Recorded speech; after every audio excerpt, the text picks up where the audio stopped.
Are you ready for some good news? Beloved, it is possible that when you see someone who is in error, that you can lovingly, constructively bring correction to them in such a way that the person will receive it, be blessed, will grow, and will change. Or not. Well, you say, well, what's the good news in that? Sometimes you correct somebody and they love it, sometimes they don't. Well, here's the good news, actually, is that God in Jesus Christ has come so that you could have His Spirit and His wisdom so that you could have discernment about what is best in any situation. Do you see how delicate it is and how much discernment it takes to decide whether to offer someone correction of any type? And it's such a silly and trivial example, but what about in our main relationships? What about important things of life? It brings up some really important questions, doesn't it? How can I correct someone I love without it coming across wrong? How do I correct my children without exasperating them so they start tuning me out or running away from me? What do I do when I've been hurt by someone? Should I just try hard to forget about it, or do I always let them know that I've been hurt? If I tell everyone that I feel hurt every time that I feel hurt, won't they just tire of me?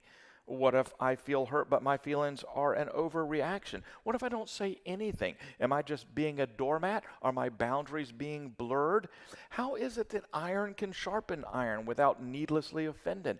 If someone hurts me and I don't tell them, will I end up being bitter on the inside? Don't I need to just get it out? See, these are all the kind of questions that can swirl around this. And this is why Proverbs pays attention to this. It's part of wisdom. Skill at living, to know how to interact with people that you disagree with, or you see something wrong, or you even know for sure that something ought to be better than it is. Some Christians seem to feel that it's their job to correct everybody about everything. And the good side is that maybe they're right about a lot of things. They aren't necessarily wrong, and yet they can come across as self-righteous and pushy. And there are other Christians who seem to act as though they shouldn't correct anybody about anything at any time. And these people seem to be quite merciful and gracious, but they're not going to help very many people. And quite frankly, they can come across as mousy and seem too concerned about what others think of them. But what happens in the gospel through Jesus is that it takes that out of the picture, because you're secure in Christ. You can, when you're offended, know that God will bring grace to your heart that's hurt. So sometimes you can just overlook offense and just go to God with it. And at other times, you are called upon to help bring a correction, but you do so laced with the very grace of God. And how did Jesus accomplish this? Here's what's so interesting. The more I reflected on it, and I thought about how we're so prone to say, well, the way you can know what to do is just do what Jesus would do. But in this example of how we're to correct or not, I look at Jesus' life and I find myself somewhat baffled, because there were clearly times where we would not be called to speak as Jesus spoke.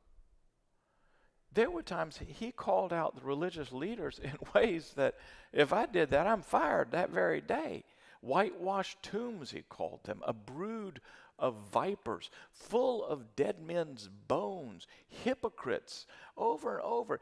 He almost deliberately spoke to the religious leaders in a way that you would say that's going to definitely incite them, arouse their angst, and make them angry with them. And yet, at other times when you would have thought Jesus most definitely should speak up, like when he's at his own bogus trial on trumped up charges, or appearing before Pilate, And Jesus is silent and does not defend himself. I realize that Jesus overturned ordinary wisdom because what he did was he set his face resolutely to the cross. He spoke at times maybe that you and I shouldn't. And he was quiet at times that maybe you and I should speak up. And he did so because he knew these religious leaders were going to seek his execution through Rome. And it was his mission in life.